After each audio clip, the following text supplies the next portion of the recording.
Adesso nell'epoca di sempre più globalizzazione ai cinesi piacciono sempre i prodotti occidentali di alta qualità. In questo caso tipicamente il vino italiano e soprattutto quelli veneti vanno apprezzati molto in Cina, perché noi vogliamo proprio i prodotti di alta fascia. A questo punto anche ai cinesi mancano questo flusso di informazione per capire, per conoscere questo settore italiano. Quindi a questo punto secondo me, io naturalmente come un consulente legale a questo punto io direi importante è trovare i canali giusti e i interlocutori giusti per conoscere reciprocamente. Capire come aprire nuovi canali di confronto per permettere ai viticoltori veneti di dialogare efficacemente con un interlocutore importante come la Cina.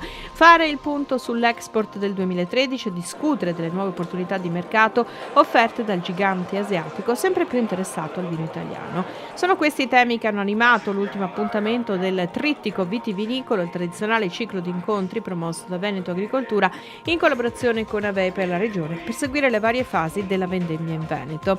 Il convegno, che si è tenuto all'Unigo in provincia di Vicenza, ha rappresentato l'occasione anche per analizzare la produzione regionale sotto il profilo quantitativo e qualitativo. Il 2013 infatti è stata un'annata anomala dal punto di vista climatico, contraddistinta da una primavera particolarmente piovosa che aveva destato molte preoccupazioni tra gli addetti ai lavori. Estate e autunno, nei parametri di norma, hanno fortunatamente consegnato una vendemmia ampiamente soddisfacente, sia in termini di quantità che di qualità. La produzione di vino è stimata intorno a 8,5 milioni di ettolitri. La cosa interessante da notare anche dal punto di vista così commerciale è che ancora una volta le esportazioni di vino sono aumentate. Dati alla mano, l'Italia del vino, che vede in Veneto la prima regione esportatrice, è oggi il primo mercato sia per gli Stati Uniti, il primo importatore mondiale, sia per la Germania, terzo importatore mondiale, e ci si affaccia con ottimismo anche a nuovi mercati, a cominciare proprio dalla Cina. Se si parla di Cina, attualmente i cinesi identificano il buon vino come il vino rosso sostanzialmente. Sappiamo che i francesi hanno molto investito in questi anni sul mercato cinese, quindi hanno avuto una forte penetrazione. Tuttavia il mercato è talmente ampio e talmente in crescita che ancora c'è spazio per poter intervenire e per poter investire.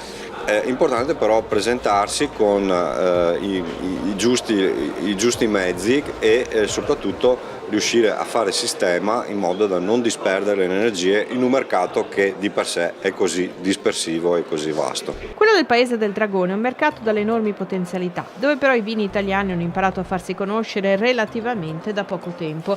Negli ultimi 5 anni il valore dell'export verso la Cina si è quadruplicato, arrivando a superare gli 11 milioni di euro, ma ci sono altri produttori, Francia in primis, che hanno segnato performance ancora migliori. Sicuramente la Francia è arrivata in Cina prima di noi, nel Guangdong, più di 20 anni fa, costituendo addirittura dei chateau cinesi e portando anche parecchia conoscenza e anche modus operandi alla francese.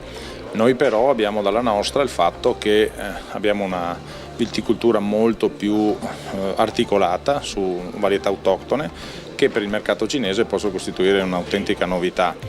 Siamo forti in Cina con tutte le forniture meccaniche e anche di assistenza, per cui abbiamo un piccolo passepartout che possiamo utilizzare. Il vino in Cina sembra sempre più gravitare attorno all'ampio, già molto apprezzato concetto di Italian Style, vino che veicola cultura, dunque ben lontano dall'essere considerato una semplice bevanda alternativa.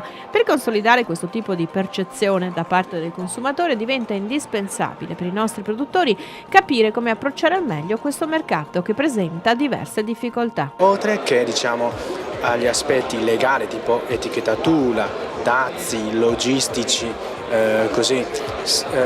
devo segnalare la difficoltà linguistica, anzi una sorta di ostacolo linguistico e culturale, proprio per conoscere questo prodotto, per conoscere questo territorio locale è importante, è fondamentale per partire una business vero e proprio. A dare manforte all'azione dei produttori veneti ci sarà durante tutto il 2014 anche una serie di iniziative promosse dalla Regione. Abbiamo costruito un programma con la Fondazione Italia Cina, insieme all'Università Ca' Foscari, insieme a tutto ciò che è il Confindustria, tutto ciò che è l'organizzazione imprenditoriale, per poter avere un approccio negli anni pluriennale in un paese che è particolarmente importante. Ovviamente si interviene con quasi 400.000 euro, nel 2014 faremo delle azioni di formazione e poi anche di incoming, di scambio, proprio per